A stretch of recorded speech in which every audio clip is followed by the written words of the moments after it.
Kronologi bocah 9 tahun tewas bersimbah darah di rumah mewah BBS Cilegon. Peristiwa tragis menimpa seorang bocah laki-laki berusia 9 tahun di kota Cilegon, Banten.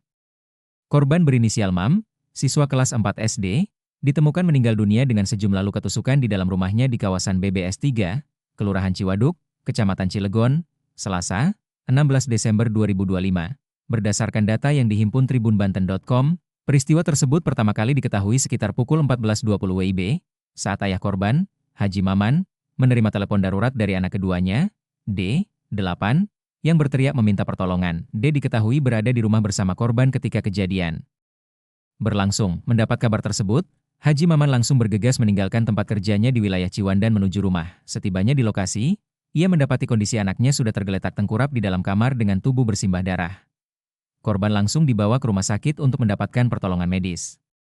Korban sempat dilarikan ke RS Betaida Kota Cilegon menggunakan kendaraan pribadi, namun setelah dilakukan pemeriksaan oleh tim medis, pihak rumah sakit menyatakan korban telah meninggal dunia. Dari hasil pemeriksaan awal, korban diketahui mengalami 14 luka tusukan senjata tajam di sejumlah bagian tubuhnya. Sekitar pukul 15 WIB, pihak keluarga melaporkan kejadian tersebut ke aparat kepolisian. Tak berselang lama, tepatnya pukul 15.20 WIB, personel Satuan Reserse Kriminal Polres Cilegon bersama anggota Polsek Cilegon langsung mendatangi lokasi kejadian untuk melakukan olah tempat kejadian perkara, TKP, serta mengumpulkan keterangan awal dari saksi-saksi. Hingga saat ini, jenazah korban masih berada di RS Betaida, Jalan Lingkar Selatan, Kota Cilegon, untuk keperluan pemeriksaan lebih lanjut. Pihak Polres Cilegon memastikan bahwa kasus dugaan pembunuhan tersebut masih dalam tahap penyelidikan intensif. Polisi belum mengungkap motif maupun terduga pelaku, dan masih mendalami seluruh fakta serta alat bukti yang ditemukan di lapangan.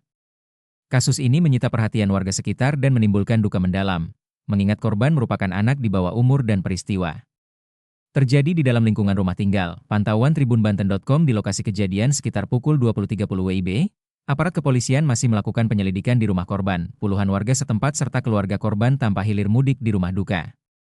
Rumah gedung berwarna putih tersebut memiliki arsitektur bergaya Eropa Amerika klasik dengan panjang area bangunan sekitar 40 meter. Di sisi jalan atau bahu jalan dekat pagar rumah korban, tampak dipenuhi mobil dan sepeda motor milik warga yang datang untuk melayat maupun melihat langsung lokasi kejadian. Berdasarkan informasi yang beredar di lokasi, kamera pengawas, CCTV, rumah korban disebut tidak berfungsi.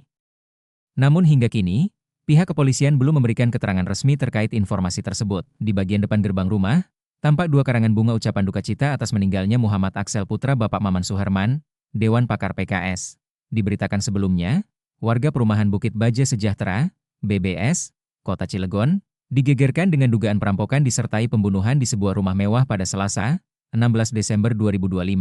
Dalam peristiwa tersebut, seorang anak dari pemilik rumah dilaporkan meninggal dunia. Berdasarkan informasi yang dihimpun dari warga setempat, rumah mewah yang menjadi lokasi kejadian diketahui milik Haji Maman Suherman. Peristiwa tragis itu sontak menggegerkan warga kompleks perumahan yang dikenal cukup tertutup dan memiliki sistem keamanan ketat. Pantauan di lokasi menunjukkan sejumlah kendaraan kepolisian terparkir di sekitar rumah korban. Garis polisi tampak terpasang di area pintu masuk, sementara petugas kepolisian terlihat keluar masuk rumah untuk melakukan olah TKP. Betul, katanya terjadi perampokan dan anak dari Pak Haji Maman meninggal dunia, ujar salah seorang warga yang enggan disebutkan namanya. Hingga berita ini diturunkan, kronologi lengkap kejadian masih belum dapat dipastikan saat dikonfirmasi. Pihak kepolisian mengaku masih melakukan penyelidikan dan pengumpulan barang bukti di lokasi kejadian. Petugas belum memberikan keterangan resmi terkait motif perampokan, identitas pelaku, maupun kondisi korban secara rinci. Proses olah TKP masih berlangsung untuk mengungkap peristiwa tersebut secara menyeluruh. Kasus ini kini ditangani oleh Polres Cilegon guna memastikan penyebab kejadian serta mengungkap pelaku yang bertanggung jawab.